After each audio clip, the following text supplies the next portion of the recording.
बहुत समय पहले की बात है। एक गरीब किसान अपनी सूखी जमीन में दिन रात मेहनत करता था।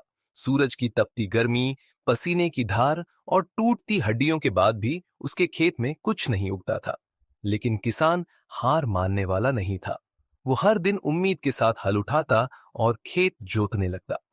एक दिन जब वो बेहद थक कर एक पेड़ की छांव में बैठा, तो उसके ऊपर अचानक एक विशालकाय चील उड़ती हुई दिखाई दी। चील की परछाई किसान पर पड़ी तो वो घबरा गया। उसने सोचा, अरे कहीं ये मुझ पर तो हमला नहीं करेगी। लेकिन वो चील बस मंडराती रही और फिर उसके पांव से एक चमचमाती झोली नीचे गिरा दी। किसान हक्का बक्का रह गया। डरते डरते वो झोली के पास गया और जैसे ही झोली खोली, उसकी आंखें फटी की फटी रह गई। उसमें सोने के सिक्के और एक पुरानी चिट्ठी थी। चिट्ठी में लिखा था, ये तुम्हारे पूर्वजों की अमानत है। तुमने सच्ची मेहनत की है। अब तुम्हारी किस्मत बदलने का समय आ गया है। किसान की आंखों से खुशी के आंसू बह निकले। उसने भगवान और उस चील को धन्यवाद दिया।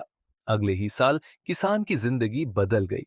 वो अब बड़ा जमींदार बन गया था। उसके खेत लहलहाने लगे थे और वो अपने गांव के सबसे खुशहाल लोगों में गिना जाने लगा। लेकिन कहानी यहीं खत्म नहीं होती।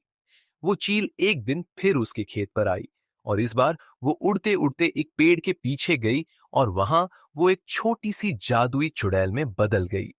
वो वही थी जिसने किसान की मेहनत का इनाम देने का जिम्मा उठाया था। कहते हैं, मेहनत करने वालों की मदद करने को किस्मत भी पंख लगाकर उड़कर आती है।